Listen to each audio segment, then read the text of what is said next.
Bab 1371. Kecemasan di dalam es. Penjaga makam yang tak berguna. Kata-kata itu sangat menusuk telinga para tetua agung. Mereka juga menyadari bahwa tetua penjaga makam itu benar-benar marah. Konon, jika para tetua agung ini marah, mereka dapat menyebabkan seluruh Akademi Naga Phoenix berguncang.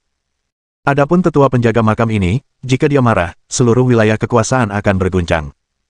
Dia adalah sosok yang berada di tingkatan yang sama sekali berbeda. Tetua penjaga makam, saya akan meminta seseorang untuk menyelidiki ini dengan benar, kata kepala sekolah dengan tergesa-gesa. Tidak perlu, saya akan menyelidiki ini sendiri, kata tetua penjaga makam sambil melambaikan tangannya. Saya di sini hari ini untuk memberitahu kalian semua bahwa kalian dapat mencari orang lain untuk menjaga makam mulai sekarang. Lalu ia pergi. Tak seorang pun dari para tetua agung berani berkata apapun. Tak seorang pun berani membujuknya untuk tinggal. Melihat sosok tetua penjaga makam yang muram itu, mereka dapat merasakan kemarahannya. Jika ia melampiaskan amarahnya, hal-hal mengerikan akan terjadi.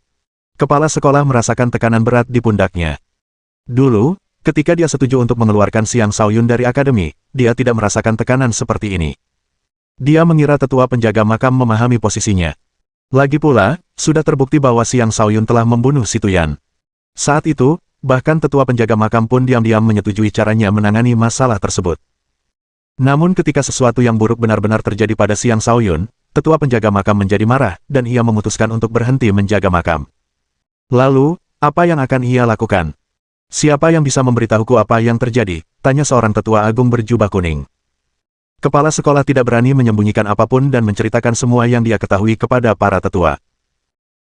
Hehe, memang benar bahwa manusia dan iblis tidak pernah hidup berdampingan secara damai, tetapi Anda tidak bisa menghakimi pemuda dengan prospek tak terbatas itu sebagai iblis hanya karena dia memiliki beberapa kemampuan iblis dan dikawal oleh iblis. Banyak dari kita memiliki boneka iblis, beberapa orang juga telah mencoba memurnikan inti iblis dan meningkatkan tubuh mereka dengan darah iblis. Semua itu bukanlah hal baru, mengapa semua orang menghakimi pemuda itu sebagai iblis? Sepertinya beberapa orang memutuskan untuk melakukan segala cara untuk mencapai tujuan mereka, dengan cara yang adil atau tidak adil, kata pria parubaya tampan itu sambil mencibir. Benar sekali, bahkan jika manusia terlibat dengan iblis, itu tetap bukan dosa yang dihukum mati. Sepertinya akademi kita telah menghasilkan beberapa tetua yang tidak tahu malu. Mereka pantas mati. Sayang sekali seorang pemuda yang telah menggabungkan 9 energi berbeda telah binasa begitu saja, kata lelaki tua berambut ungu itu sambil menghela napas. Dia adalah satu-satunya murid tetua penjaga kuburan. Jika sesuatu terjadi padanya, aku khawatir, kata seorang wanita cantik. Kepala sekolah tak kuasa menahan amarahnya dan berkata, saya telah lalai, saya akan segera memerintahkan penyelidikan dan mengembalikan reputasi Xiang Shaoyun. Ya, kita harus melakukan sesuatu, kita tidak boleh mengecewakan tetua penjaga makam, kata tetua agung berjubah kuning sambil menghela napas. Dengan apa yang dikatakan para tetua agung itu, kepala sekolah tidak lagi berani lalai. Dia segera mengirim seseorang untuk menyelidiki seluruh masalah tersebut. Pada saat yang sama, semua orang yang terkait dengan Feng Huosuo, Shadow Flash, dan Situ Mingyu ditangani. Beberapa ditekan, sementara beberapa lainnya diusir. Dia menangani mereka dengan cepat dan tanpa ampun, menunjukkan martabat seorang kepala sekolah. Ini adalah caranya untuk memperjelas pendiriannya kepada tetua penjaga makam. Gunung salju surgawi tetap sama seperti biasanya, tertutup salju dan dikelilingi oleh hamparan salju yang tak terbatas. Sekitar 1 bulan telah berlalu sejak pertempuran Xiang Shaoyun dengan banyak kultivator. Selama periode waktu ini, gunung itu diterjang badai salju mematikan setiap hari. Semua tanda pertempuran sebelumnya telah tertutup oleh salju tebal. Setelah Taois Wudao dikalahkan oleh naga es, dia tidak menunjukkan dirinya. Mungkin dia masih mencari bantuan untuk menghadapi naga es dan tidak berani datang ke sini sendirian. Dari sekian banyak kekuatan super yang berdiam di perbatasan utara, tak satu pun yang berani memprovokasi naga es ini, yang telah tertidur di gunung selama bertahun-tahun yang tidak diketahui jumlahnya. Di perbatasan utara, naga es adalah sesuatu yang tabu. Di dalam gua es, Mani telah memasuki tidur lelap. Setelah menerima baptisan naga es, seluruh tubuhnya mengalami transformasi. Alih-alih menerobos, dia memutuskan untuk memasuki tidur lelap. Hanya dengan melakukan itu dia dapat memaksimalkan keuntungannya. Awalnya, ia bermaksud memohon kepada naga es untuk membebaskan bosnya. Tetapi betapapun ia memohon, naga es tetap tidak bergeming. Sebaliknya, naga es mengancam bahwa jika Mani terus mengganggunya, ia akan menghancurkan Xiang Shaoyun. Itu berhasil membungkam Mani. Mani kemudian memutuskan untuk memasuki tidur panjang untuk menghindari masalah tersebut. Lagi pula, ia tidak memiliki kekuatan untuk menyelamatkan Xiang Shaoyun. Satu-satunya yang bisa ia lakukan adalah berdoa agar Xiang Shaoyun beruntung. Terperangkap dalam bongkahan es, setiap bagian tubuh Xiang Shaoyun membeku. Jika jiwanya tidak dilindungi oleh ikat kepala naga jiwa neter, dia pasti sudah mati. Selama sebulan terakhir, dia mempertahankan kesadarannya. Dengan kutukan jiwa naga neter, dia perlahan menyembuhkan jiwanya. Dia juga meluangkan waktu untuk merenungkan banyak hal. Dia merenungkan cara untuk keluar dari kesulitannya dan masa depannya di wilayah kekuasaan. Dia lebih mementingkan masa depannya, karena tanpa solusi, dia akan tetap menghadapi musuh yang tak terhitung jumlahnya dan akhirnya mati bahkan jika dia berhasil melarikan diri. Mengenai soal melarikan diri, bahkan dengan jiwa sucinya dan energi iblisnya, dia tetap tidak bisa melepaskan diri dari bongkahan es itu. Lagi pula, es itu dibentuk oleh dewa. Sekalipun hanya ada sebagian kecil energi ilahi di dalam es itu tetap cukup kuat untuk membuatnya benar-benar tak berdaya melawannya. Jika dia masih memiliki energi astral, dia bisa mencoba mencairkan es dengan energi apinya. Atau mungkin dia bisa menghilangkan energi es dengan kedalaman esnya. Tetapi dengan kultivasi energi astralnya yang lumpuh, dia harus memikirkan sesuatu yang lain. Setelah berpikir selama sebulan penuh, ia menemukan solusi untuk menembus es dengan kekuatan ikat kepala naga jiwa neter. Jika ia mencurahkan seluruh energi iblisnya ke ikat kepala itu, ia seharusnya mampu mengumpulkan kekuatan yang cukup untuk membebaskan diri dari es. Ia tidak terburu-buru untuk melaksanakan rencananya. Sebaliknya, ia terus menyembuhkan jiwanya. Ia baru akan memutuskan apa yang harus dilakukan setelah jiwanya sepenuhnya sembuh. Mengenai masa depannya, dia tidak bisa memikirkan apapun, sekeras apapun dia mencoba. Satu-satunya pilihannya tampaknya adalah sepenuhnya menerima identitasnya sebagai iblis dan menjadi pangeran klan Neter Kekaisaran.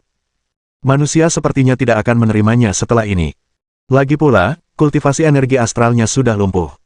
Karena dia tidak lagi bisa berkultivasi sebagai manusia, bisakah dia masih menyebut dirinya manusia? Ia semakin yakin bahwa ia sebaiknya menjadi iblis saja. Lagi pula, ibunya adalah anggota klan Neter Kekaisaran, dan itu adalah pilihan teraman baginya. Tetapi ketika ia memikirkan para wanitanya, anaknya, dan saudara-saudaranya, ia tidak bisa sepenuhnya mengubah dirinya menjadi iblis. Ia masih berharap dapat melakukan sesuatu tentang identitasnya. Terkadang, ia bahkan merasa lebih baik tetap berada di dalam bongkahan es ini. Pada saat itulah seorang pemuda berambut ungu tiba di Gunung Salju Surgawi. Bab 1372. Markis melawan naga es. Mengenakan pakaian ungu dan memiliki sepasang mata yang tajam, pemuda berambut ungu itu berdiri di sana dengan aura ungu di sekelilingnya, tampak sangat heroik. Setelah mengetahui tentang insiden Xiang Shaoyun, Markis Petir Ungu bergegas datang. Dia tidak menggunakan formasi teleportasi, namun tetap tiba lebih cepat daripada yang menggunakan formasi teleportasi. Saat tiba, ia meneteskan setetes sari darah dan membentuk segel rumit dengan tangannya. Tak lama kemudian, beberapa hantu muncul di sekitarnya saat adegan pertempuran Xiang Shaoyun sebelumnya terputar kembali di depan matanya. Markis Petir Ungu menghafal semua wajah yang dilihatnya di tempat kejadian. Ketika dia melihat Xiang Shaoyun lumpuh, matanya berubah menjadi penuh amarah saat dia berkata, siapapun yang berani melukai penguasa tertinggi akan mati. Kemudian pandangannya tertuju pada Gunung Salju Surgawi. Saat pandangannya terfokus, kilat ungu muncul di sekelilingnya. Dia meraung, naga es, lepaskan penguasa tertinggi, atau aku akan menghancurkan sarangmu.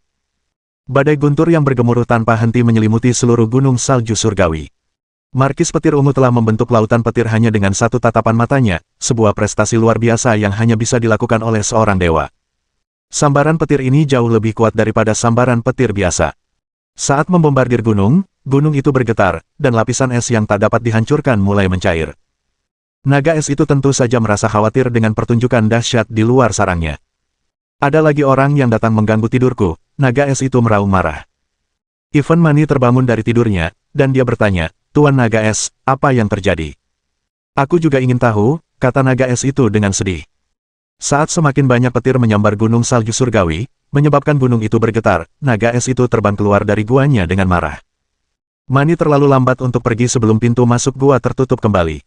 Karena itu, dia memutuskan untuk tinggal dan berjaga di samping Xiang Shaoyun. Dia juga ingin mengambil kesempatan ini untuk membantu Xiang Shaoyun melarikan diri. Naga es itu muncul di luar gua dalam wujud aslinya. Ia senang muncul dalam wujud aslinya, karena ia percaya bahwa wujud aslinya adalah yang paling agung dan heroik di antara banyak makhluk hidup. Dengan kepala tegak, ia menatap Markis Petir Ungu dan meraung, manusia kecil, kau pantas mati karena mengganggu tidurku. Markis Petir Ungu menatap naga itu dengan tenang dan berkata, lepaskan penguasa tertinggi, dan aku akan mengampuni nyawamu. Akulah penguasa tertinggi, matilah, seru naga es itu.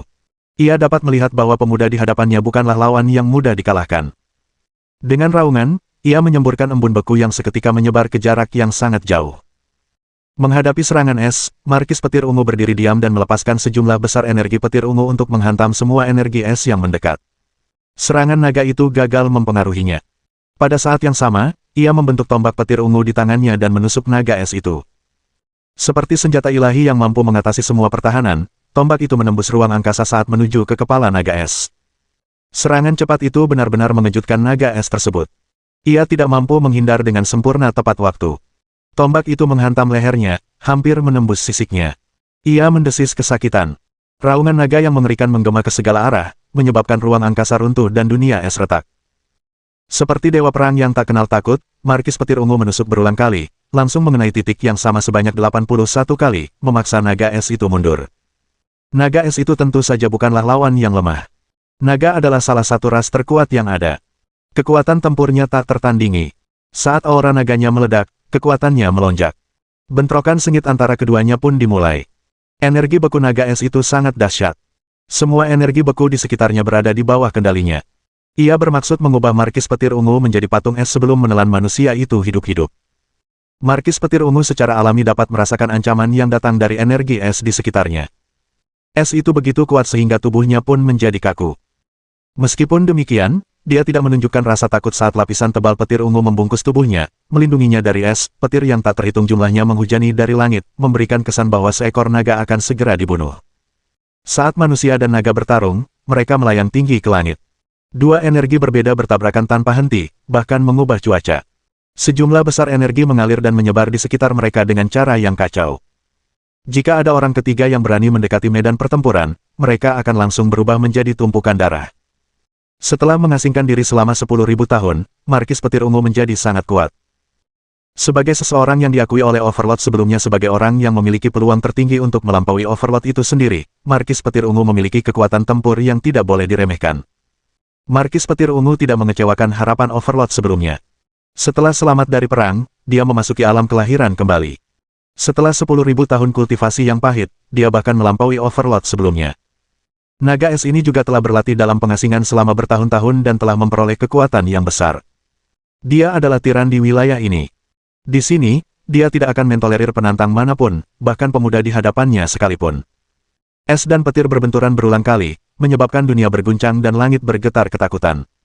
Klon Petir Ungu. Seketika itu juga, Markis Petir Ungu memunculkan klon-klon yang tak terhitung jumlahnya yang menyerang naga es dari berbagai arah. Setiap klon memiliki kekuatan yang tak tertandingi. Terbentuk melalui sambaran petir alami, setiap klon memiliki tubuh fisik. Ekor Dewa Naga. Naga es itu bukanlah lawan yang mudah dikalahkan. Menghadapi begitu banyak klon petir, ia mengayunkan ekornya dan langsung menghancurkan banyak klon. Namun, klon-klon itu pun tidak boleh diremehkan. Energi petir yang dahsyat membombardir naga es tanpa henti, menyiksanya dengan rasa sakit yang menusuk terus-menerus. Banyak sisiknya terlepas dari tubuhnya sementara darahnya berhamburan. Tentu saja, Markis Petir Ungu juga tidak lebih baik keadaannya. Energi es yang ekstrim telah menyerang tubuhnya, hampir mengubahnya menjadi bongkahan es, ekor naga juga menghantamnya, membuatnya terlempar sambil batuk darah. Keduanya seimbang kekuatannya. Lagi, Markis Petir Ungu menunjukkan keganasan seorang jenderal veteran. Semakin dia bertarung, semakin ganas dia jadinya.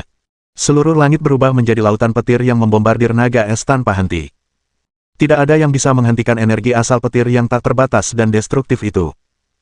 Naga es itu sepenuhnya memanfaatkan teknik esnya, menciptakan banyak kristal es saat ia melawan sambaran petir yang tak ada habisnya. Pada saat yang sama, ia mencakar berulang kali, mencoba mencabik-cabik manusia kecil itu hingga menjadi daging cincang. Aku akan mencabik-cabikmu, raungan naga es itu dengan marah. Saat tubuhnya yang besar mengamuk, energi esnya menyebar dan mengubah langit menjadi bongkahan es, dia tidak akan mengampuni manusia ini. Markis Petir Ungu juga ingin mengakhiri pertempuran ini. Ketika dia merasakan bahwa naga es itu akan menggunakan kekuatan penuhnya, dia juga berhenti menahan diri. Tombak petir ungu yang sebenarnya muncul di tangannya saat dia menyalurkan seluruh energi petirnya ke dalamnya. Kemudian dia menusuk ke depan, mengirimkan sambaran petir ungu. Sambaran itu tampak melesat menembus ruang angkasa dan langsung mencapai leher naga es. Saat tombak itu melesat menembus ruang angkasa, ia meninggalkan jejak petir ungu yang spektakuler di jalurnya. Bab 1373. Akulah tuannya. Teknik tombak petir ungu milik Markis Petir Ungu sangatlah dahsyat. Setelah bertahun-tahun berlatih dan memodifikasi teknik tersebut, kekuatannya menjadi jauh lebih besar dari sebelumnya. Tombak itu meluncur ke arah naga es dari sudut yang aneh, menyebabkan naga itu tidak dapat menghindarinya dan terkena serangan. Mengaum. Tombak itu menembus sisik naga, menumpahkan darah saat energi petirnya yang dahsyat menghantam luka tersebut, menyebabkan naga itu meraung kesakitan. Naga es itu akhirnya menyadari betapa kuatnya Markis Petir Ungu.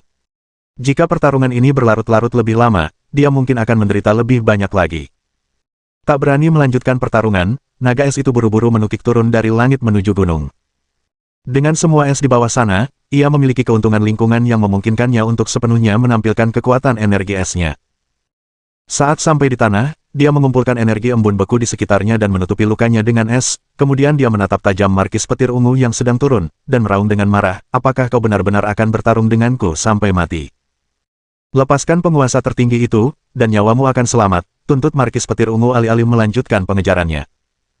Penguasa, siapa si penguasamu itu? Aku tidak tahu apa yang kau bicarakan, jawab naga es itu. Markis Petir Ungu mewujudkan bayangan Xiang Shaoyun dengan tangannya. Naga es itu akhirnya mengerti apa yang sedang terjadi. Anak itu pembawa sial, kutuk naga es itu dengan sedih. Tunggu, aku akan mengembalikannya padamu. Naga es itu menyadari bahwa jika dia tidak berkompromi, manusia itu akan melawannya sampai mati. Dia tidak ingin memprovokasi manusia yang lebih kuat, atau dia akan terpaksa meninggalkan sarangnya. Dia kembali ke sarangnya dan disambut dengan pemandangan Mani yang mencoba membebaskan Xiang Shaoyun dengan menabrakkan tanduk surgawinya ke bongkahan es. Mani tidak menunjukkan rasa takut bahkan setelah melihat kembalinya naga es, dia langsung berkata, Tuan Naga, tolong bebaskan bos saya. Kau pun mengkhawatirkan anak itu, kalian berdua bisa pergi saja, kata naga es itu, yang sudah marah karena luka-lukanya. Kemudian dia menyeret Mani dan Xiang Shaoyun keluar dari gua. Ambil mereka dan berhenti menggangguku, atau aku akan menyeretmu bersamaku meskipun aku harus mati. Jangan berani-beraninya kau berpikir aku tidak bisa, ancam naga es itu sambil melemparkan Xiang Shaoyun dan Mani ke atas. Gumpalan energi lembut melayang keluar dari Markis Petir Ungu dan membawa Xiang Shaoyun dan Mani ke arahnya. Ketika dia melihat Xiang Shaoyun membeku, wajahnya berkedut, dan dia berkata, kau pikir ini sudah berakhir? Apalagi yang kau inginkan, jangan paksa aku untuk bertarung sampai mati denganmu, kata naga es itu dengan marah. Serahkan satu tangkai ramuan tingkat dewa sebagai kompensasi, atau aku akan menghancurkan sarangmu, tuntut Markis Petir Ungu dengan nada mendominasi. Kau menguji kesabaranku. Naga es itu sangat marah. Dengan raungan, ia bersiap menyerang. Markis Petir Ungu tentu saja tidak akan gentar menghadapi pertarungan. Setelah memastikan Xiang Shaoyun dan Mani terlindungi dengan cukup, dia mengangkat tombak petir ungunya. Tombak itu diselimuti lapisan energi petir yang tebal, saat melayang tinggi di langit, kilat mulai terbentuk kembali. Tepat ketika keduanya hendak melanjutkan pertarungan mereka, sesosok tiba-tiba muncul di antara mereka. Ketika mereka menyadari bahwa mereka bahkan tidak melihat sosok itu mendekat, mereka langsung tenang. Pendatang baru itu adalah seorang lelaki tua buta yang mengenakan pakaian tipis dari rami. Terlepas dari penampilannya yang sederhana, lelaki tua itu berdiri tegak dan menyendiri, memancarkan aura yang luar biasa. Naga es itu tak lagi berani mengeluarkan suara. Bahkan, instingnya berteriak agar ia melarikan diri. Adapun Markis Petir Ungu, energi petir yang berkumpul di sekitarnya semakin menguat, karena ia tidak tahu apakah pendatang baru itu datang untuk sang penguasa. Pria tua buta itu tak lain adalah tetua penjaga kuburan yang datang dari Akademi Naga Phoenix. Serahkan dia padaku, kata tetua penjaga makam dengan lembut, alih-alih merebut Xiang Shaoyun dari tangan Markis Petir Ungu. Lewat mayatku dulu, kata Markis Petir Ungu dengan tegas. Selama perang 10.000 tahun yang lalu, dia gagal melindungi penguasa dan hampir terbunuh. Kali ini, dia berniat mati untuk penguasa. Kau tidak buruk sama sekali, kata tetua penjaga makam. Dengan lambaian tangannya, embusan angin muncul dan membawa Xiang Shaoyun ke arahnya. Bahkan Markis Petir Ungu pun tidak dapat merasakan kedatangannya. Kekuatan macam apa itu? Bajingan! Markis Petir Ungu menyadari betapa menakutkannya pendatang baru itu, tetapi dia tetap tidak menunjukkan rasa takut dan menusukkan tombaknya dengan penuh amarah. Tombak yang sangat kuat itu mengancam akan menembus langit itu sendiri, membawa kekuatan untuk membunuh apapun yang ada di jalannya. Tetapi dengan lambaian santai tangan tetua penjaga kuburan, serangan yang begitu dahsyat itu dinetralisir. Ekspresi Markis Petir Ungu berubah menjadi sangat muram sementara naga es itu buru-buru mundur kembali ke sarangnya karena takut. Baik dia maupun Markis Petir Ungu adalah dewa yang jauh lebih kuat daripada dewa biasa. Namun, mereka bukan apa-apa di hadapan lelaki tua buta ini. Siapakah kau sebenarnya? Tanya Markis Petir Ungu. Akulah tuannya, jawab tetua penjaga makam sebelum menghilang begitu saja bersama Xiang Shaoyun. Tuan Overlord. Markis Petir Ungu terkejut. Dia benar-benar guru dari bos saya pernah melihatnya sebelumnya di Akademi Naga Phoenix, kata Mani. Kalau begitu, penguasa tertinggi mungkin sekarang aman, kata Markis Petir Ungu sambil menghela napas. Kemudian dia mulai berteriak pada naga es itu lagi. Tapi kali ini, naga es itu tetap berada di dalam guanya.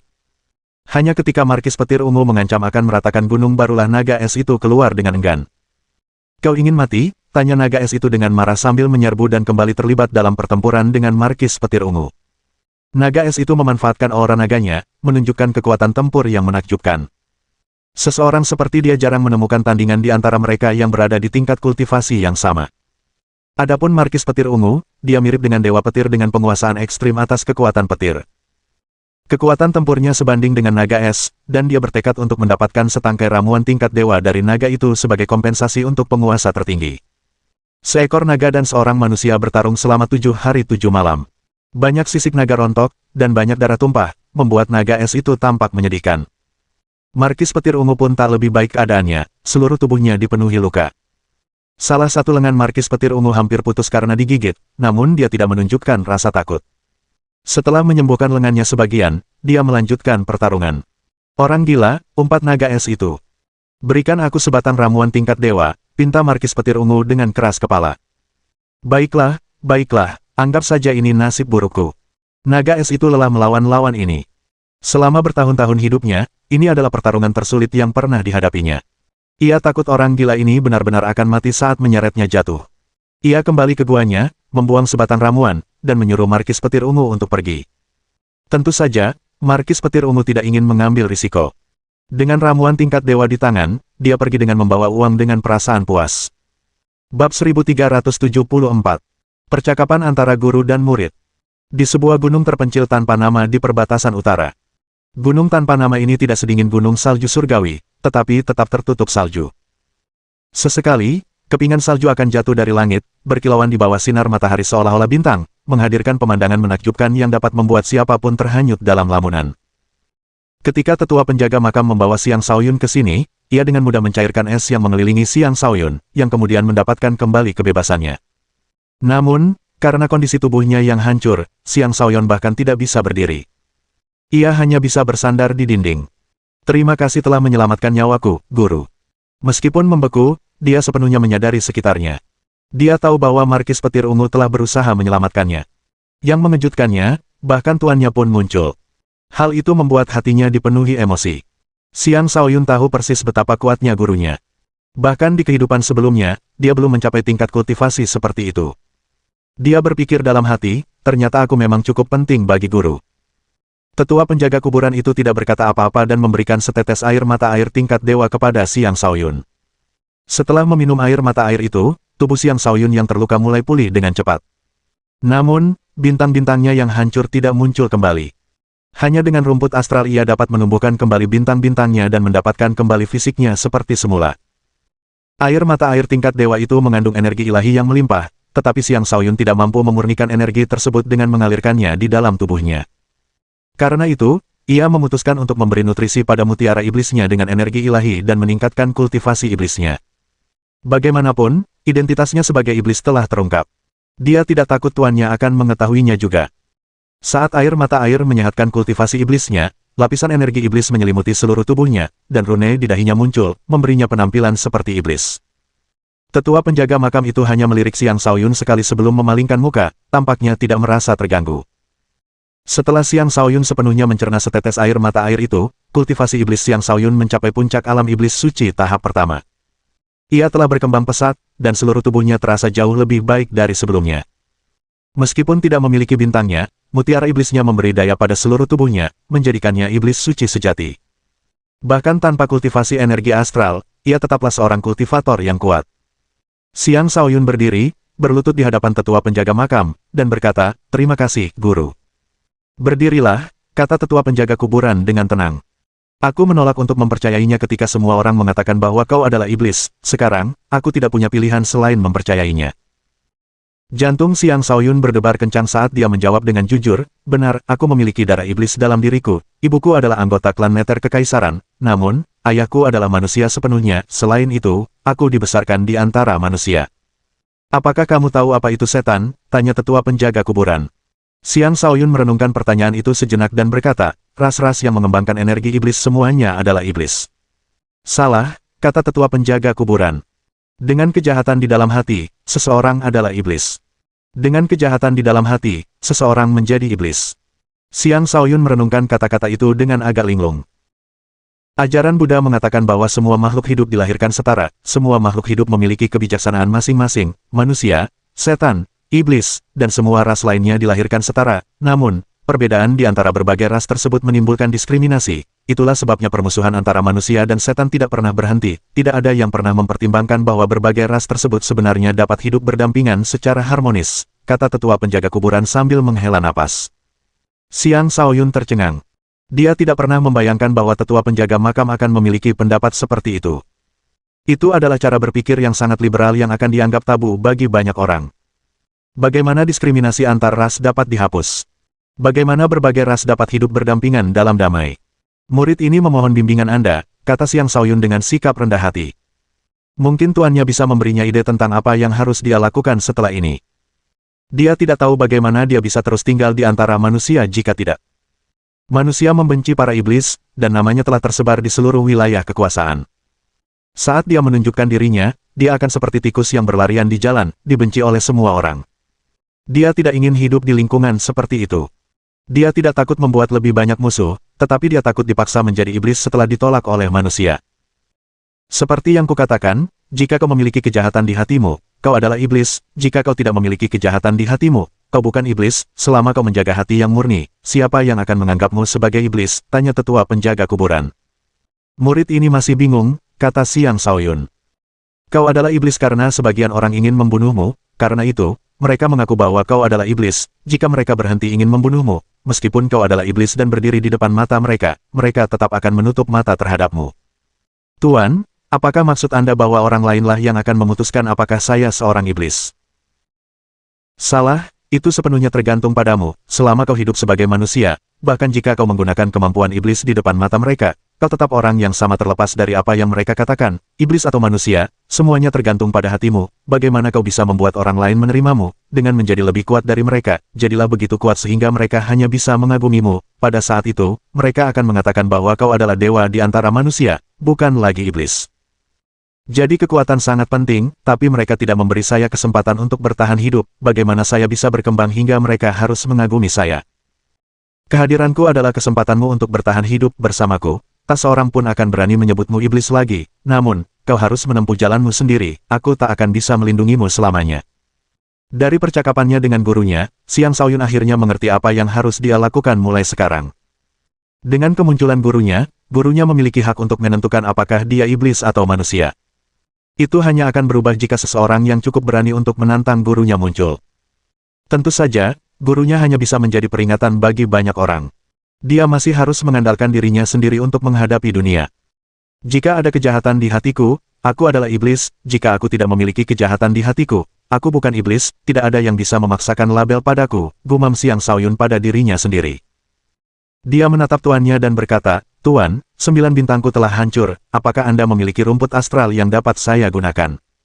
Dia tidak terbiasa tidak memiliki energi astral.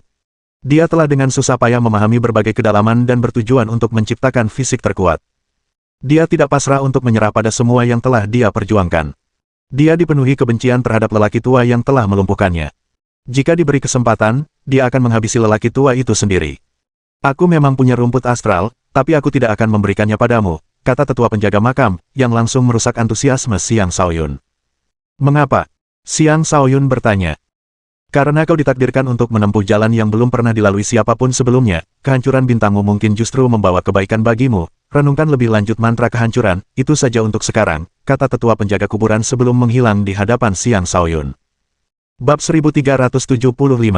Sungguh menyenangkan masih hidup. Xiang Shaoyun terstunet. Dia tidak pernah membayangkan bahwa gurunya akan meninggalkannya di gunung setelah menyelamatkannya. Dia ingin sekali memeluk kaki gurunya dan memohon untuk dibawa pergi.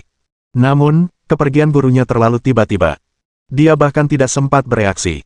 Guru memang orang yang sangat tidak bertanggung jawab, gerutu Xiang Shaoyun. Tetua penjaga kuburan itu tidak muncul kembali. Dia benar-benar telah pergi, hanya meninggalkan Xiang Shaoyun. Dia hanya bisa mengandalkan dirinya sendiri.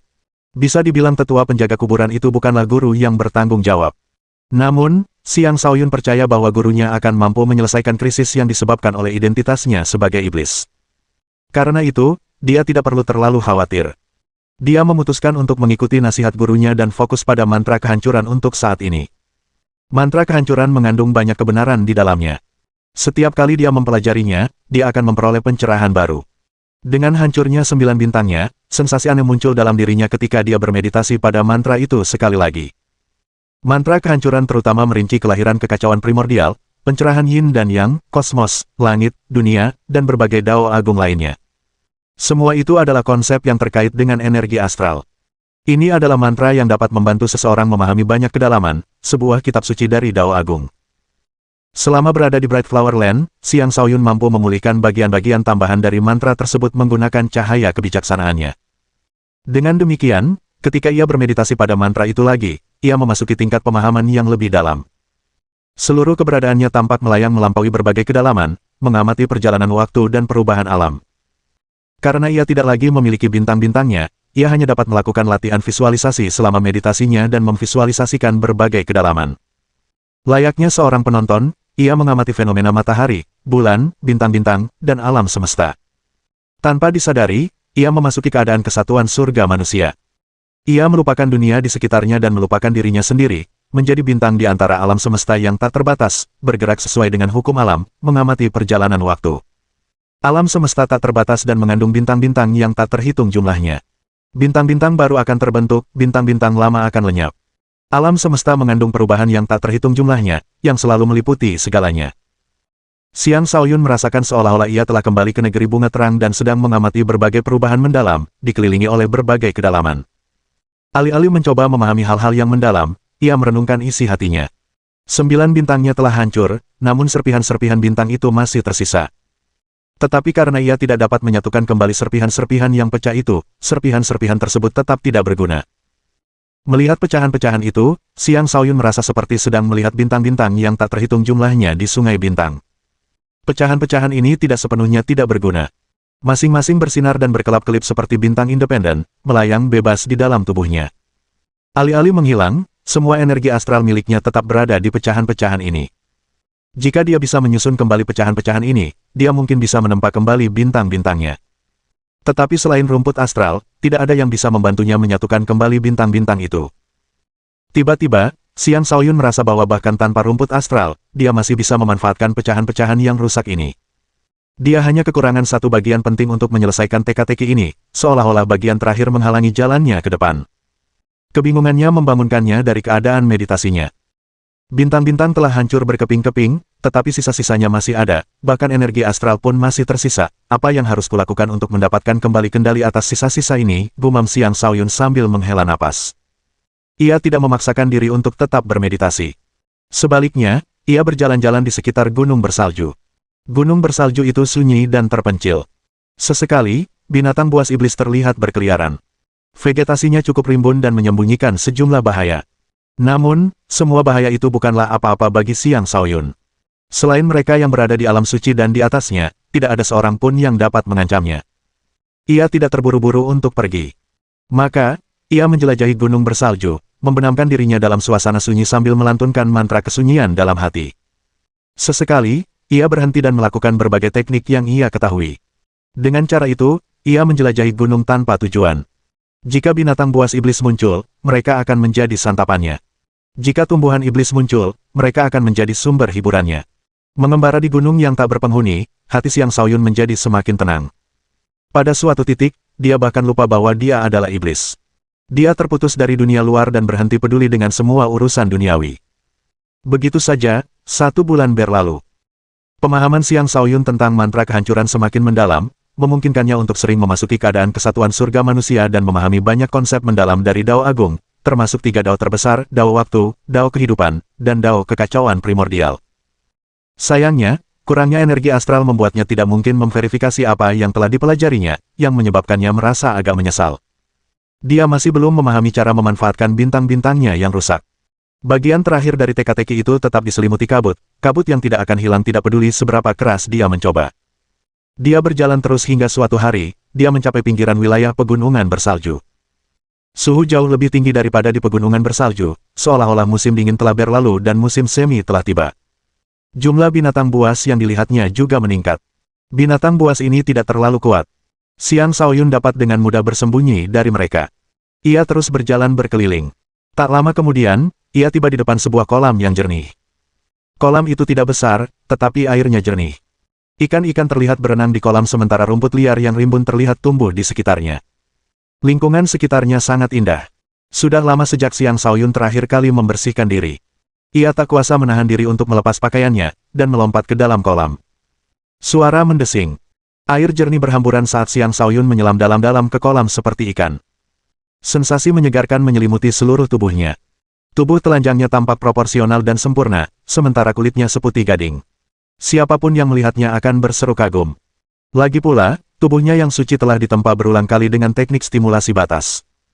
Seluruh dagingnya telah ditempa ulang sebelumnya. Setelah mengolah energi iblis, dia lebih lanjut memodifikasi tubuhnya dengan energi iblis. Air mata air tingkat dewa juga semakin menyehatkan tubuhnya, memungkinkan tubuhnya untuk tumbuh kembali dan menjadi sangat murni. Mengapung di permukaan danau, Xiang Shaoyun memejamkan mata dan menikmati sensasi menyegarkan, merasakan seperti terlahir kembali. Senang rasanya masih hidup, keluh Xiang Shaoyun. Selama pertempurannya setelah keluar dari alam Sign Force, dia mengira dirinya pasti akan mati. Dia bahkan telah mempersiapkan diri untuk kematiannya. Namun, dia cukup tangguh untuk bertahan hidup dan merangkak keluar dari jurang kematian. Itu membantunya lebih menghargai keajaiban hidup. Saat ini, keinginannya untuk hidup bahkan lebih kuat dari sebelumnya. Dia ingin hidup lebih baik daripada siapapun. Dia tidak ingin mati.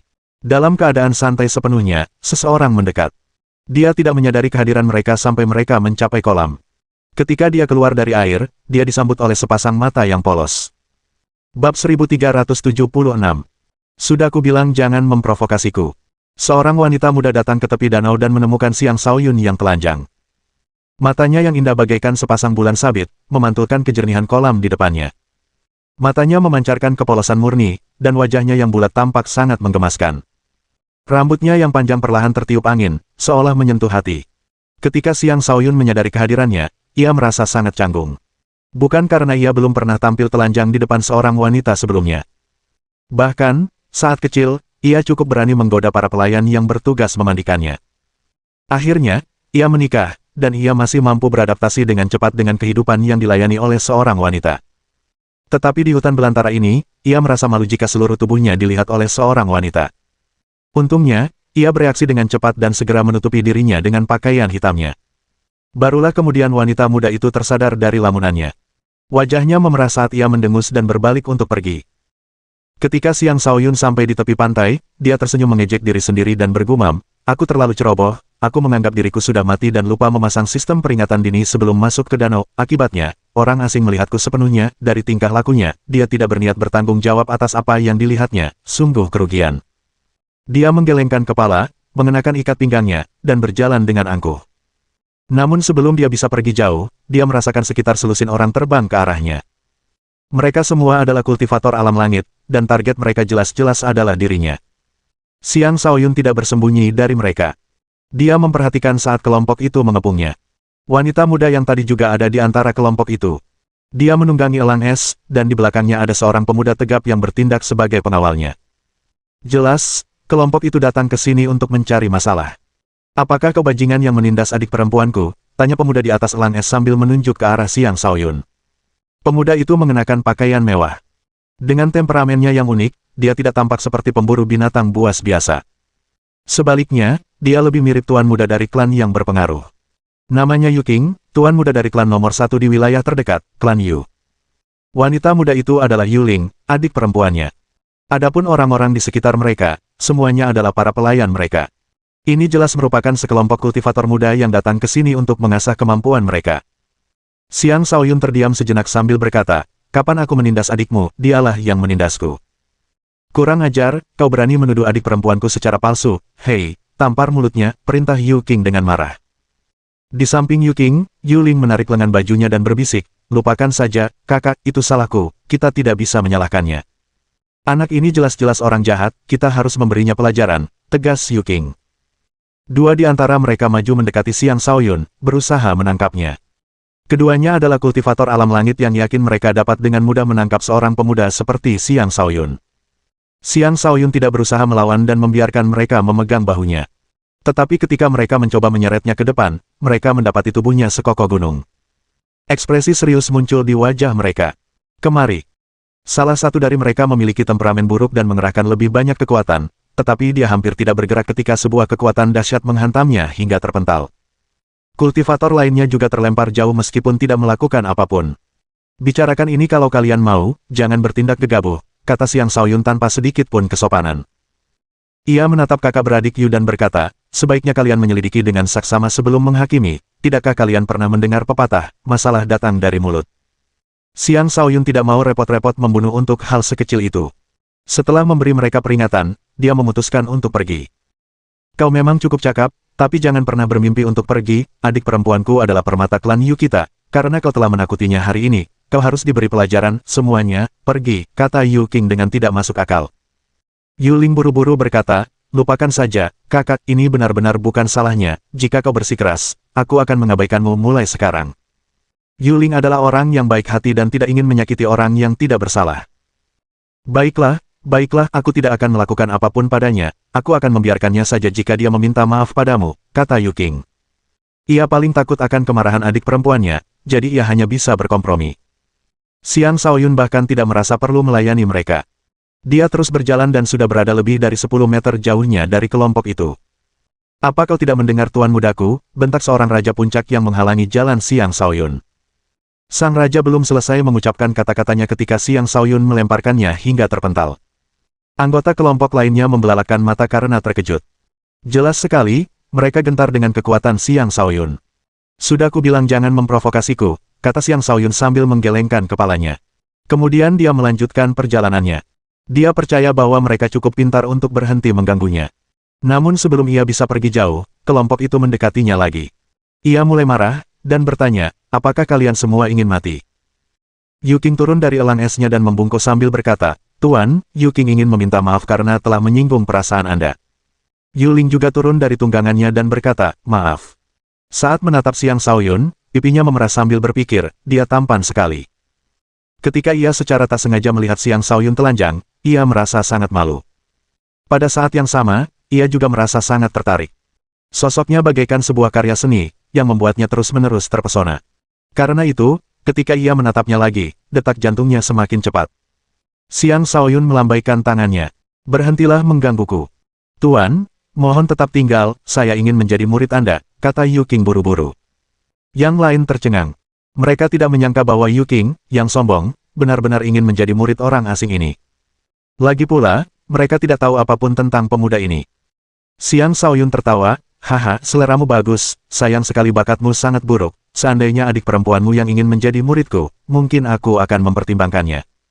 Lalu dia menghilang begitu saja sebelum mereka sempat menjawab. Dia sedang tidak ingin terlibat dengan mereka. Ketika Yu King melihat Xiang Shaoyun telah menghilang sepenuhnya, dia berseru dengan heran, sungguh seorang ahli. Benar, aku sama sekali tidak bisa memahaminya, kata Yu Ling. Kakak, kita punya banyak ahli di kampung halaman, mengapa kau ingin menjadi murid orang itu?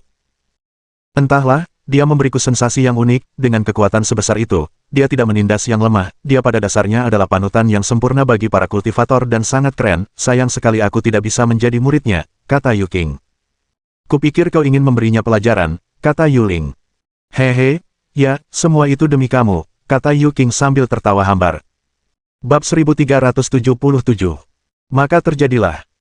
Terdapat sebuah kota perbatasan tertentu yang terletak di antara perbatasan utara dan wilayah tengah yang, setelah melewatinya, seseorang akan meninggalkan perbatasan utara dan hawa dingin yang menusuk tulang. Seseorang akan tiba di wilayah tengah, wilayah paling makmur di wilayah kekuasaan tersebut. Kota perbatasan ini bernama Kota Ichechros. Karena letak geografisnya, kota ini menjadi pusat perdagangan bagi penduduk perbatasan utara dan wilayah tengah. Karena itu, kota ini pada dasarnya merupakan kancah hiruk-pikuk suara dan selalu ramai dengan lalu lintas. Setelah berjalan keluar dari hamparan salju yang sunyi, inilah kota tempat Xiang Shaoyun tiba.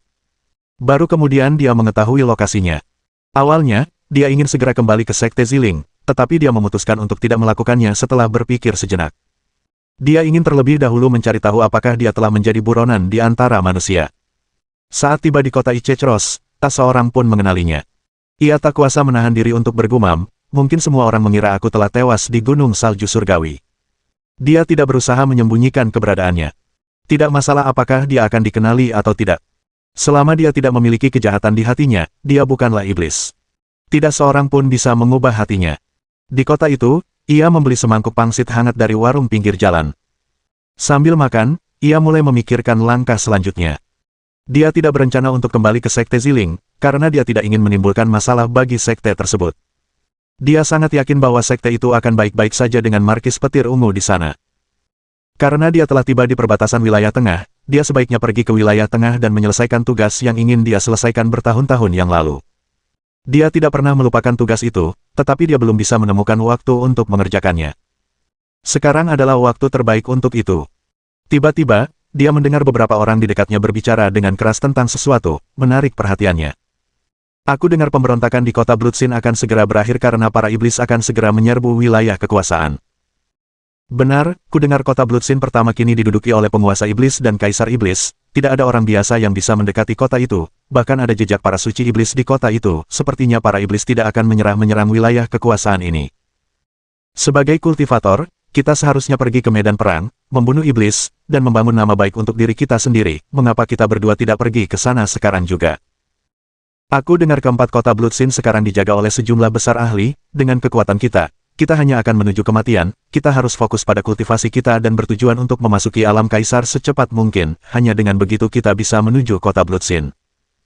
Belum lama ini, beredar desas-desus bahwa seorang mata-mata iblis telah muncul di antara manusia, sepertinya itu hanyalah tanda peringatan akan invasi iblis. Saya harap para ahli dari ras manusia kita mampu menjaga pintu masuk wilayah iblis dan melindungi kedamaian wilayah tersebut. Dari mereka, Xiang Shaoyun mengetahui bahwa kota Bloodsin semakin berbahaya. Desas-desus tentang dirinya juga telah menyebar, tetapi orang-orang di sini tampaknya tidak mengenalinya. Apakah manusia dan iblis benar-benar tidak bisa hidup berdampingan, gumam Xiang Shaoyun pada dirinya sendiri. Siapa yang berani bicara omong kosong yang sombong, bagaimana mungkin manusia dan iblis bisa hidup berdampingan, sebuah suara tidak senang terdengar di samping Xiang Shaoyun. Xiang Shaoyun mengabaikannya dan terus memakan pangsitnya, mengunyah perlahan dan menikmati rasanya, seolah-olah dia sedang mencicipi cita rasa kehidupan. Nak, itu kau, tanya seorang pria kasar yang berjalan mendekat sambil menggulung lengan bajunya. Namun sebelum dia bisa mendekati Xiang Shaoyun melepaskan kekuatan dan meledakkannya hingga terpental. Setelah terbentur tanah dengan wajah terlebih dahulu, pria itu bangkit berdiri dan berteriak, "Semuanya, ke sini, anak itu mata-mata iblis." Dia bahkan mengklaim bahwa manusia dan iblis harus hidup berdampingan secara damai. Kata-kata pria itu membuat orang-orang di sekitarnya menjadi gugup. Mereka semua menghunus senjata dan menatap Xiang Shaoyun. Xiang Shaoyun meletakkan mangkuknya, menatap pria itu, dan bertanya, "Apakah Anda mengatakan bahwa saya adalah iblis? Jika kau bukan iblis, mengapa kau menginginkan manusia dan iblis hidup berdampingan?" tanya pria itu. "Aku hanya mengoceh sendiri, apakah itu salah?" tanya Xiang Shaoyun. Ada aura iblis di sekitarmu, kau jelas-jelas iblis, namun kau berani membantah identitasmu, semuanya, bunuh dia dan lindungi umat manusia kita, teriak pria itu, wajahnya tanpa ampun. Pria itu memang tidak terlalu persuasif, tetapi Xiang Shaoyun tetap menurutinya, "Jika kau bersikeras bahwa aku adalah iblis, baiklah." Daripada mencoba bersembunyi, sebaiknya dia menunjukkan dirinya dan melihat betapa banyak orang yang memiliki kejahatan di dalam hati mereka. "Semuanya, lihat dia mengaku sebagai iblis," teriak pria itu lagi. Karena dia adalah iblis, membunuhnya adalah tanggung jawab semua orang. Akhirnya, seseorang menanggapi seruan pria kasar itu.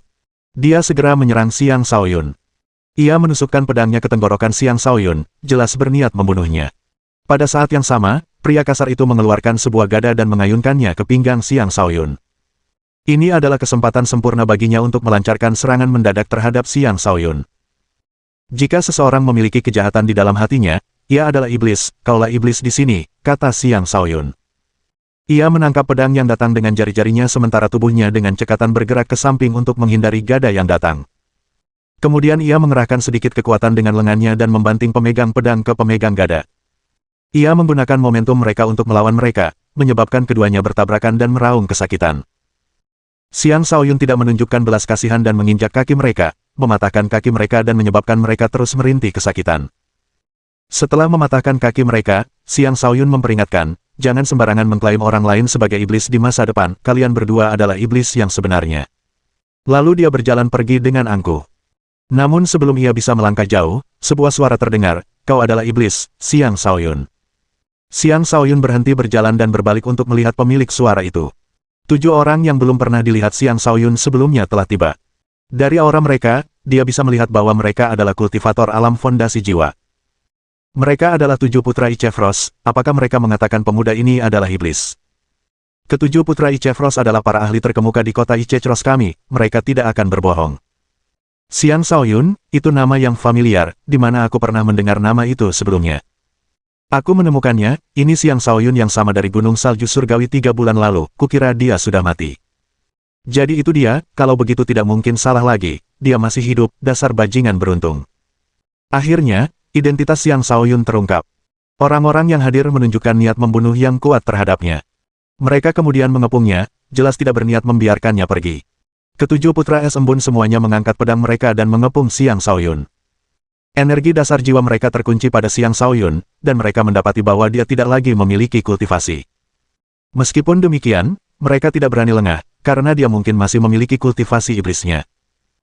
Pemimpin ketujuh orang itu berkata, setelah pertempuran di Gunung Salju Surgawi, nama Xiang Shaoyun tersebar di seluruh dunia. Hari ini, kami, saudara-saudara, hadir untuk menantang kekuatan jahatmu. Kami akan membasmi semua kejahatan dan membela kesucian umat manusia. Bab 1378. Pergi. 7 putra es beku terdiri dari Frost Splinter, Frost Autumn, Frost Summer, Frost Spring, Frostis, Frost Chill, dan Frost Water. Mereka adalah saudara angkat yang telah mengembangkan teknik yang disebut formasi 7 pedang es. Dengan bekerja sama, mereka bahkan mampu menandingi seorang Saint. Di perbatasan utara, mereka cukup terkenal. Mereka tinggal di kota Ichefrost dan selalu memperhatikan semua berita penting dunia. Salah satu berita tersebut adalah pertempuran di Gunung Salju Surgawi 3 bulan lalu. Bagaimanapun, itu adalah peristiwa besar yang tidak bisa mereka abaikan. Itu adalah pertempuran antara iblis dan sejumlah orang suci. Beberapa orang suci tewas sementara iblis itu dilumpuhkan oleh Taoist Wudao. Akhirnya, seekor naga es yang perkasa terbangun dari tidurnya, membuat banyak orang khawatir. Bersamaan dengan pertempuran itu, nama Xiang Shaoyun menyebar ke seluruh dunia. Ada yang mengatakan bahwa dia telah dirasuki setan. Ada yang mengklaim bahwa dia terlahir sebagai setan. Banyak yang bersumpah bahwa dia sudah mati. Ketika Xiang Shaoyun tiba di kota, 7 putra es menemukan bahwa dia sangat mirip dengan iblis yang dirumorkan. Dugaan mereka terbukti benar ketika Xiang Shaoyun mengakui bahwa dia adalah seorang iblis. Xiang Shaoyun memiliki kekuatan luar biasa, mampu membunuh bahkan para mahasuci. Namun, mereka juga tahu bahwa dia telah lumpuh. Sekalipun dia memiliki beberapa kartu truf, dia seharusnya tidak terlalu kuat lagi, dan itulah yang memberi mereka keberanian untuk menghadapinya. Tentu saja, tujuan utama mereka adalah untuk mendapatkan semua yang dimilikinya. Mereka telah mendengar tentang jubahnya yang berlumuran darah, yang dapat memberikan kekuatan tempur setara dewa. Jubah itu adalah harta karun yang sangat berharga, dan mereka tentu saja menginginkannya untuk diri mereka sendiri. Mereka juga menginginkan harta karun lain yang mungkin dimiliki Xiang Shaoyun. Xiang Shaoyun memandang ketujuh orang itu, tersenyum, dan berkata, basmi semua kejahatan dan lindungi kesucian umat manusia, slogan yang bagus, sejauh yang saya tahu, kalianlah iblis yang sebenarnya. Bos, jangan buang waktu bicara dengannya, langsung saja habisi dia, kata Frost Autumn, yang berada di peringkat kedua di antara ketujuh orang tersebut. Benar sekali, mari kita aktifkan formasi pedang kita dan bunuh iblis ini, kata Frost Summer, yang berada di peringkat ketiga di antara ketujuh orang tersebut. Dengan aura mereka terkunci pada Xiang Shaoyun, 7 pedang dihunus, dan 7 fondasi jiwa bergetar dengan kekuatan untuk menekan Xiang Shaoyun, mencegahnya melarikan diri. Ketujuh pedang itu menusuk secara bersamaan, mengirimkan 7 pancaran pedang yang menembus ke arahnya. Energi es dari pancaran pedang menciptakan dunia es saat mereka maju, mencoba memotong Xiang Shaoyun menjadi beberapa bagian. Tak seorang pun dari para pengamat di sekitarnya percaya bahwa Xiang Shaoyun akan mampu lolos dari formasi tersebut. Ketujuh pedang itu sangat kuat. Bahkan seorang penguasa tingkat puncak pun akan kesulitan bertahan dari serangan ini, apalagi orang cacat seperti Xiang Shaoyun. Mereka tidak tahu, Xiang Shaoyun hanya mengalami kelumpuhan pada kultivasi energi astralnya. Dia masih memiliki kultivasi iblisnya. Namun, Xiang Shaoyun tidak merasa perlu menggunakan energi iblisnya melawan 7 putra. Di Kolosem Planeter Kekaisaran, dia pernah bertarung dengan seluruh energinya di segel. Dia bermaksud melakukan hal yang sama di sini dan mengalahkan lawannya tanpa menggunakan energi apapun. Sebagai seseorang yang telah mengalami berbagai bahaya, formasi pedang ini bukanlah apa-apa bagi Xiang Shaoyun. Saat ia fokus pada 7 pedang, ia melihat lintasan mereka dengan jelas. Ketika ia mulai bergerak, ia dengan mudah menemukan titik lemah di antara pedang-pedang yang datang dan dengan lincah menghindari serangan pedang. Kemudian ia melayangkan pukulan ke salah satu dari 7 putra. Pukulan lurus. Itu adalah pukulan lurus biasa tanpa trik apapun. Pukulan itu bahkan tidak didukung oleh energi apapun dan hanya mengandalkan kekuatan fisik murni. Namun, kekuatan fisik di balik pukulan itu tidak lebih lemah dari energi seorang Saint dan mampu menghancurkan gunung. Pukulan itu sangat cepat. Frost Chill, yang terlemah dari ketujuhnya, bahkan tidak sempat bereaksi sebelum pukulan itu menghantam wajahnya dan membuatnya terlempar serta meraung kesakitan. Sementara itu, 6 pedang lainnya menusuk punggung Xiang Shaoyun, berusaha menusuknya hingga berlubang-lubang. Namun, pengalaman bertarung Xiang Shaoyun sangat kaya. Ditambah lagi dengan fakta bahwa dia sudah menjadi seorang Saint, serangan seperti itu tidak akan menimbulkan ancaman baginya. Dia berputar dan meninju 6 kali, melancarkan 6 pukulan lurus sederhana. Keenam pukulan itu tak terbendung, menghancurkan sinar pedang sebelum menghantam ke-6 pedang, menyebabkan ke-6 pedang itu patah.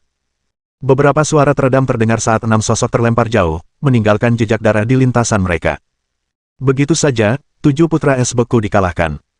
Xiang Shaoyun ingin membunuh mereka, tetapi dia teringat kata-kata gurunya bahwa seseorang hanya akan menjadi iblis jika kejahatan ada di dalam hatinya.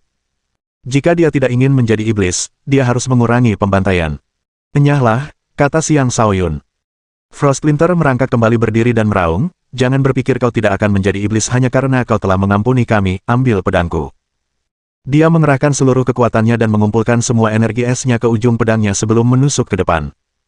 Tetapi sebelum dia menyelesaikan gerakan menusuknya, Xiang Shaoyun berkedip dan muncul kembali di hadapannya. Beberapa jari melingkari lehernya seperti belenggu terkuat, membuat merinding. Iblis, bebaskan kakak kami, tuntut Frostspring. Lepaskan dia, atau kami akan melawanmu sampai mati, tuntut Frostwater. Sambil memegang Frostplinter di tangannya, Xiang Shaoyun menatap ke 6 orang itu dan berkata dengan acuh tak acuh, kalianlah yang datang mencari kematian, apa gunanya mengatakan semua itu? Ke-6 bersaudara itu terdiam. Memang benar, merekalah yang datang untuk menyerang Xiang Shaoyun. Tapi apa gunanya mengatakan semua itu? Xiang Shaoyun, jangan menambah pembantaian, bebaskan kakak kami akan segera pergi, kata Frostautumn. Apa kalian lupa bagaimana aku menyuruh kalian semua pergi tadi? Kakak kalianlah yang bersikeras ingin membunuhku. Kalian tidak bisa menyalahkanku jika aku membunuhnya sebagai balasan, kata Xiang Shaoyun. Tentu saja, aku akan memberinya kesempatan lagi karena aku bukan iblis, pergi sana. Lalu ia melemparkan Frostplinter ke arah ke-6 saudaranya. Ke-6-nya segera maju untuk menangkap kakak tertua mereka. Namun, kekuatan dahsyat di balik tubuh Frostplinter membuat mereka semua terlempar jauh. Terlihat jelas betapa besar kekuatan yang dikerahkan Xiang Shaoyun dalam lemparannya. Para pengamat di sekitarnya tercengang. Mereka tidak pernah membayangkan bahwa seorang yang cacat masih bisa sekuat itu. Namun, keterkejutan mereka berkurang ketika mereka ingat bahwa Xiang Shaoyun adalah seseorang yang pernah membunuh bahkan para maha suci sebelumnya. Ketujuh putra es semuanya terluka. Namun, mereka tetap bersukacita karena masih hidup. Mereka juga terkejut bahwa Xiang Shaoyun benar-benar mengampuni mereka. Kakak, apa kau baik-baik saja? Tanya Frostwater. Frostplinter duduk tegak dan menggelengkan kepalanya. Aku baik-baik saja. Dia menggertakkan giginya dan berkata, sungguh menjijikkan, baginya, kita bukan apa-apa. Setan itu terlalu kuat, apakah dia sudah pulih kekuatannya? Tanya Frosumer. Aku ragu, aku bisa merasakan bahwa dia belum menggunakan energi apapun, aku juga tidak merasakan energi astral apapun padanya, mungkin dia masih memiliki energi iblis, mungkin itu sebabnya dia masih begitu kuat, kata Frostplinter. Itu tidak masalah, kita hanya perlu mengungkap identitasnya ke seluruh kota, dan dia tidak akan bisa pergi, kata Frostis. Tapi mengapa dia mengampuni kita? Tanya Frostspring. Bab 1379. Pohon ingin diam, angin melarangnya. Meskipun Xiang Shaoyun tidak melakukan pembunuhan, kabar bahwa dia adalah iblis tetap menyebar dengan cepat ke seluruh kota. Tak lama kemudian, satu demi satu kelompok pembasmi iblis dibentuk dengan Xiang Shaoyun sebagai target mereka. Berbagai organisasi di kota itu juga mengirimkan orang-orang mereka untuk ikut serta dalam perburuan tersebut. Mereka semua ingin menjadi orang yang membunuh Xiang Shaoyun dan mendapatkan semua yang dimilikinya. Selain itu, mereka juga mendambakan ketenaran yang bisa mereka peroleh dengan membunuhnya. Lagi pula, dia adalah seseorang yang telah membunuh bahkan para Santo Agung. Membunuhnya pada dasarnya sama dengan membunuh seorang Santo Agung. Siapapun yang berhasil akan langsung dikenal di seluruh dunia, godaan yang terlalu besar untuk ditolak oleh massa. Alih-alih meninggalkan kota Ichechros, Xiang Shaoyun terus berjalan-jalan di sepanjang jalanan kota yang ramai. Tubuhnya yang tinggi dan tegap tampak ramping dan menyendiri. Dengan kepala tegak, Ia bergumam, mari kita lihat berapa banyak orang di kota ini yang ingin menjadi iblis. Segera setelah dia mengatakan itu, sebuah anak panah melesat ke arahnya dari arah tertentu. Anak panah itu meninggalkan jejak merah di belakangnya, seolah-olah itu adalah meteor yang melesat di angkasa. Anak panah itu langsung tiba di belakang Xiang Shaoyun. Penyerang itu jelas seorang pengecut yang hanya berani menyerang dari belakang. Seolah-olah dia memiliki sepasang mata di belakang kepalanya, Xiang Shaoyun sedikit bergeser ke samping dan menghindari panah tersebut.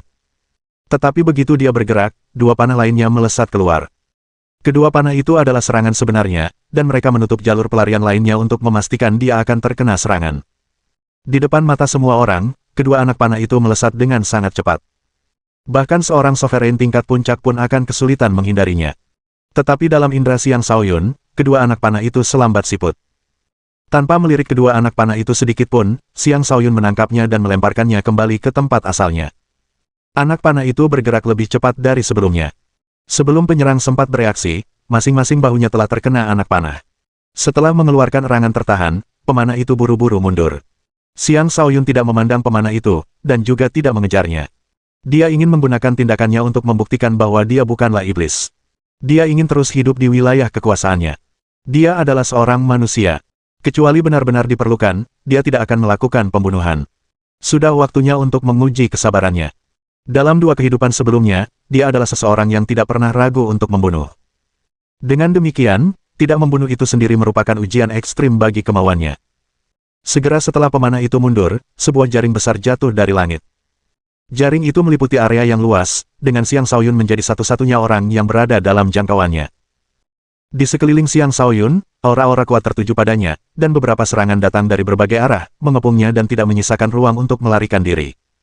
Di antara serangan-serangan itu terdapat pedang, saber, tombak, dan sebagainya. Setiap serangan setara dengan seorang penguasa. Pengepungan ini dapat membunuh penguasa manapun. Tidak seorang pun dapat berharap untuk lolos dari serangan-serangan ini dalam situasi di mana juga terdapat jaring besar yang dijatuhkan dari atas. Namun, Xiang Shaoyun tetap tidak terpengaruh. Baginya, aura yang menguncinya terasa selemah kertas. Menggunakan 9 langkah neter milik Overlord, dia menari di tengah hujan serangan dan bergerak di antara celah-celah serangan tersebut. Tak satu pun serangan yang mengenainya. Jangan memaksaku. Aku tidak ingin membunuh, peringatkan Xiang Shaoyun. Setan, terimalah kematianmu, teriak seseorang sambil mengayunkan pedang besar ke arahnya, memunculkan di langit sebuah pedang es raksasa yang dipenuhi dengan niat pedang yang kuat. Pengguna pedang itu adalah seorang sovereign tingkat 8 dengan kekuatan tempur setara dengan sovereign tingkat 9. Dia jelas seorang ahli yang sebelumnya menjaga profil rendah. Melihat pedang yang datang, Xiang Shaoyun memasang ekspresi tenang dan bergumam, pohon ingin tetap diam, angin melarangnya. Pukulan uppercut. Sebuah pukulan uppercut biasa tanpa tenaga dilayangkan. Dengan kekuatan fisik murni, pukulan itu bertabrakan dengan pedang es, semua penonton mengira benturan itu akan melumpuhkan lengan Xiang Shaoyun. Bahkan, mereka yakin seluruh tubuhnya akan terbelah menjadi dua. Ledakan. Tinju yang sangat kuat itu menghancurkan pedang es menjadi berkeping-keping, dan gelombang kejut yang dahsyat meletus, merobek telapak tangan pemilik pedang dan meledakkan pedangnya hingga terlepas dari tangannya. Dengan hentakan kakinya, Xiang Shaoyun melesat maju dan menghantam dada pemilik pedang. Meskipun sang pengguna pedang melindungi dadanya dengan kedua tangan, itu sia-sia, karena Xiang Shaoyun terlalu kuat. Dia terlempar jauh dan menabrak sebuah bangunan secara acak, tubuhnya terluka parah. Saat Xiang Shaoyun menyerang, para pengamat lainnya tidak lagi puas hanya sebagai pengamat. 3 penantang pemberani lainnya menyerangnya dengan senjata di tangan. Masing-masing dari mereka ingin menjadi pembunuh iblis yang membasmi Xiang Shaoyun. Dengan senjata palsu di tangan, mereka melepaskan kartu truf mereka kepada Xiang Shaoyun. Salah satu dari mereka memegang pedang. Dengan satu ayunan pedangnya, sebuah sungai deras yang cukup lebar untuk menutupi langit pun mengalir deras. Salah satu dari mereka memegang tombak. Saat dia menusukkan tombaknya, bintang-bintang yang tak terhitung jumlahnya melesat keluar. Bintang-bintang itu ada di mana-mana, seperti hujan yang tak seorang pun bisa menghalau. Salah satu dari mereka menggunakan 2 pedang. Dengan pedangnya disilangkan, ia menebas pinggang Xiang Shaoyun seolah-olah memegang gunting. Serangannya mengerikan dan ganas, seperti naga biadab yang memangsa korbannya. Saat ketiga penguasa menyerang, 3 fondasi jiwa muncul dan menekan Xiang Shaoyun. Bahkan seorang penguasa tingkat puncak pun tidak akan mampu bertahan dalam situasi seperti itu. Karena kau tahu aku bisa membunuh para Sein, kenapa kau masih berpikir bisa membunuhku dengan kekuatanmu yang kecil? Konyol, kata Xiang Shaoyun sambil menari di tengah hujan serangan dan melayangkan 3 pukulan. Ketiga pukulan itu tampak biasa saja, namun membawa kekuatan yang tak terbatas, membuat ketiga kultivator itu terlempar jauh sambil batuk darah. Ketiganya bukanlah kultivator biasa. Masing-masing mampu menguasai seluruh wilayah. Namun, Xiang Shaoyun dengan mudah mengalahkan mereka tanpa menggunakan energi apapun. Kini jelas bahwa tidak ada seorang pun di bawah alam suci yang dapat menandinginya. Orang-orang di sekitarnya juga menyadari fakta itu. Tidak ada yang berani melangkah maju lagi. Setelah mengalahkan ketiga lawannya, Xiang Shaoyun mendarat dengan lembut di tanah. Prestasinya mengalahkan semua lawannya tanpa berkeringat sedikit pun sangat mengintimidasi orang-orang di sekitarnya. Pada saat itu, sekelompok besar orang muncul di ujung jalan. Pemimpinnya adalah seorang pria parubaya dengan mahkota di kepalanya. Dengan mantel bulu rubah yang disampirkan di bahunya dan seekor serigala es bermutasi di bawahnya, ia tampak sangat mengintimidasi. Orang ini adalah Leng Yulu, gubernur kota Ichechros. Sebagai seorang Sudosein tingkat tinggi, dia adalah tiran kota tersebut. Di belakangnya terdapat 18 sovereign tingkat atas. Mereka semua dianggap sebagai kartu truf kota Ichechros. Dengan kehadiran mereka semua bersama-sama, orang dapat melihat betapa pentingnya Xiang Shaoyun bagi mereka. Ketika Leng Yulu melihat betapa mudahnya Xiang Shaoyun, dia menghela napas, tubuh yang bagus sekali. Sayang sekali sekarang tubuh itu milik iblis. Xiang Shaoyun bertemu pandang dengan Leng Yulu dan melihat kilatan tajam di mata Leng Yulu. Orang ini jelas berusaha mengintimidasinya dengan tatapan yang menusuk. Dengan sekali pandang, Xiang Shaoyun dapat melihat bahwa pria itu adalah seorang Sudosein dengan kekuatan tempur yang bahkan melampaui seorang Sein. Gubernur ini tidak boleh diremehkan. Aku memiliki darah iblis dalam diriku, tetapi aku bukan iblis, tegas Xiang Shaoyun dengan percaya diri. Bab 1380. Kamu kalah. Dengan darah iblis mengalir di pembuluh darahmu, kau ini apa kalau bukan iblis? Bahkan para tetua Akademi Naga Phoenix pun mengakui bahwa kau adalah iblis. Sebagai mantan murid akademi, kau bahkan membunuh para tetua akademi. Dunia tidak bisa membiarkan pembunuh guru sepertimu terus hidup, kata Leng Yulu. Berlututlah, dan aku akan membiarkanmu mati dengan mayatmu utuh. Suaranya yang lantang memancarkan niat membunuh yang kuat yang bisa membuat seseorang merasa takut. Namun, Xiang Shaoyun tidak menunjukkan rasa takut. Ia dengan acuh tak acuh berkata, karena kau menganggapku sebagai iblis, baiklah, kau menginginkan nyawaku, silakan saja. Karena kata-katanya tidak berarti, apa gunanya menyangkal tuduhan mereka? Lebih baik dia berbicara dengan tinjunya saja. Hari ini, izinkan aku menyaksikan sendiri apakah kau sekuat yang digambarkan dalam rumor, iblis, kata Leng Yulu. Dengan pedang melengkung di tangan, ia menunggangi serigala esnya. Suara mendesing. Sebelum mencapai Xiang Shaoyun, dia mengayunkan pedangnya, mengirimkan bilah sabit yang membeku ke depan. Seketika, suhu di sekitarnya turun. Seluruh jalan tertutup lapisan embun beku sementara orang-orang di sekitarnya menggigil kedinginan. Ini adalah serangan yang pertama-tama akan membekukan lawan sebelum membunuh mereka saat mereka tak berdaya membeku.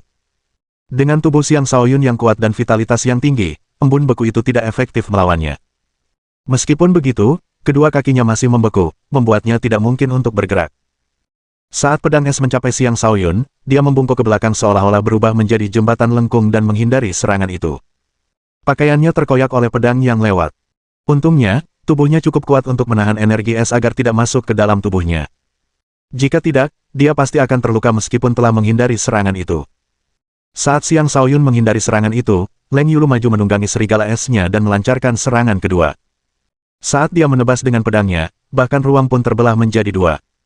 Gubernur ini jelas bukan seseorang yang akan menahan diri selama pertarungan. Serangannya mungkin terlihat sederhana, tetapi sangat ganas, jelas bertujuan untuk membunuh Xiang Shaoyun dengan satu serangan. Saat itu, Xiang Shaoyun masih membungkuk ke belakang. Tampaknya mustahil baginya untuk menghindari serangan ini. Namun, ia membuktikan dirinya layak disebut sebagai seorang Sein muda yang telah selamat dari pertempuran berbahaya yang tak terhitung jumlahnya. Ia bereaksi dengan kecepatan luar biasa saat kakinya terangkat dan menendang pergelangan tangan Leng Yulu, menghentikan tebasan yang datang. Ia kemudian melancarkan beberapa tendangan cepat, setiap tendangan membawa kekuatan luar biasa yang mendorong Leng Yulu mundur. Baru saat itulah Leng Yulu menyadari betapa menakutkannya Xiang Shaoyun meskipun ia tidak memiliki energi. Jika ia tidak menggunakan seluruh kekuatannya, ia mungkin akan benar-benar menderita. Bulan beku. Setelah mundur agak jauh, ia membuka telapak tangannya dan memunculkan bulan purnama. Cahaya bulan menyinari Xiang Shaoyun, menyelimutinya dengan pancaran terang yang memaksanya menutup mata dan energi dingin yang membuat seluruh tubuhnya kaku. Leng Yulu melancarkan serangannya dengan tebasan, berniat mengakhiri pertempuran untuk selamanya. Xiang Shaoyun terpaksa menganggap serius lawannya ini. Dia mengerahkan seluruh kekuatan hidupnya saat auranya meledak dan membebaskannya dari embun beku. Kemudian, dia dengan cepat menangkap tebasan yang datang dengan kedua telapak tangannya. Menangkap silet dengan tangan kosong. Pedang melengkung itu mengandung energi es yang sangat kuat yang dapat membekukan seorang raja hanya dengan satu sentuhan. Namun, kekuatan hidup Xiang Shaoyun yang melimpah mampu menahan energi es tersebut. Xiang Shaoyun dengan lincah mendorong pedang itu ke samping, mengubah lintasannya, dan ia menghantamkan lututnya ke perut Leng Yulu. Karena Xiang Shaoyun tidak menggunakan energi iblisnya, dia tidak jauh lebih cepat dari Leng Xuelu. Lututnya hampir tidak menyentuh Leng Xuelu, yang berhasil menghindar tepat waktu. Tentu saja, Xiang Shaoyun tidak akan melewatkan kesempatan untuk melakukan serangan balik. Dengan raungan, dia menghujani Leng Xuelu dengan pukulan. Pukulan demi pukulan menghantam tubuh Leng Xuelu. Leng Yulu melindungi tubuhnya dengan lapisan es, tetapi bahkan lapisan es itu hancur di bawah pukulan Xiang Shaoyun. Dia terpaksa mundur berulang kali. Namun, dia tetap membuktikan dirinya layak disebut sebagai Sudosein, karena dia tidak dikalahkan dengan satu serangan seperti semua penguasa sebelumnya. Setelah mundur agak jauh, Leng Yulu mengangkat pedangnya dengan kedua tangan dan meraung, "Kau sudah lumpuh, sekalipun kau memiliki kekuatan fisik yang kuat, tanpa energi iblis dan energi astral, kau bukan apa-apa, matilah." Bulan terbit. Dengan ayunan pedangnya, bulan bulat melesat ke langit. Cahaya bulan membentuk tirai terang yang menutupi langit dan dunia di bawahnya. Ini adalah salah satu teknik tingkat suci Feng Yulu. Tidak diragukan lagi kekuatannya, karena cukup kuat untuk membunuh seorang Sein. Orang-orang di sekitarnya bergegas menjauh dari medan pertempuran. Seluruh jalan menjadi kosong karena energi beku yang dipancarkan bulan cukup untuk mengubah mereka semua menjadi patung es. Bahkan ketika dihadapkan dengan serangan seperti itu, Xiang Shaoyun tetap acuh tak acuh. Dengan kemampuan instingnya yang aktif, ia mampu melihat celah dalam teknik tersebut. Ia menyadari bahwa jika ia tidak menanggapi serangan ini dengan serius, ia akan berakhir dengan cedera serius. Seluruh tubuhnya dipenuhi kekuatan saat darah iblisnya bergemuruh, dan otot-ototnya menegang saat kekuatan dahsyat terkumpul di lengannya. Seolah-olah lengannya telah berubah menjadi naga, membuatnya tampak sangat mengintimidasi. Saat dia melayangkan pukulan, kekuatan pukulannya melesat seperti naga yang lepas dari kendalinya, menghantam bulan yang terang di langit. Ledakan. Naga itu menunjukkan kekuatannya yang luar biasa, menghancurkan bulan menjadi berkeping-keping. Xiang Shaoyun maju dengan gagah berani, mengabaikan energi es tak terbatas di sekitarnya saat ia membuka jalan ke depan dan melayangkan pukulan ke dada Leng Xuelu. Leng Xuelu mundur dan mengayunkan pedangnya dengan liar, menolak untuk percaya bahwa tubuh Xiang Shaoyun tak terkalahkan. Hancurkan. Momentum Xiang Shaoyun melonjak, mengubahnya menjadi naga buas yang tak terhentikan. Energi es tak ada apa-apanya di hadapan tinjunya, yang mampu menghancurkan segala sesuatu di jalannya. Setelah menghancurkan 49 pedang es, tinjunya akhirnya mencapai dada Leng Yulu. Ia hanya perlu sedikit menggerakkan tinjunya ke depan untuk menembus dada Leng Yulu, mengakhiri hidupnya. Leng Yulu tidak punya cara untuk melawan atau menghindari serangan itu. Dia hanya bisa menutup matanya dan menunggu pelukan kematian. Ketika tinju itu berjarak setengah inci dari dadanya, tinju itu berhenti. Dia hanya merasakan benturan keras di dadanya, bukan kepalan tangan sungguhan. Ketika Leng Yulu membuka matanya, ia disambut oleh seorang pemuda tampan dengan rambut yang terurai liar. Mata pemuda itu bersinar seterang sepasang bintang, memancarkan ketenangan sempurna tanpa sedikit pun niat membunuh. Leng Yulu dipenuhi rasa tidak percaya. Apakah ini benar-benar iblis yang akan membunuh tanpa ragu-ragu? Sepertinya bukan begitu. Kau kalah, kata Xiang Shaoyun acuh tak acuh sambil menarik tinjunya. Kemudian dia berbalik dan mulai berjalan pergi. Mohon dukungan dari omom ante-ante sekalian, buat subscribe atau sharekan novel Mimin ke Facebook kalian, agar channel Mimin bisa terus berkembang. Dengan begitu, Mimin bisa lebih semangat untuk up novel seru lain ke depannya. Buat teman-teman yang sudah subscribe dan sharekan novel Mimin, Mimin ucapkan terima kasih sebanyak-banyaknya. Sekiranya teman-teman menghadapi masalah video diputar dalam bahasa Inggris, coba tukar kepada bahasa Indonesia original melalui cara ini. Semasa mendengarkan, pencet tombol setting di atas kanan video, pilih audio track dan tukar bahasa.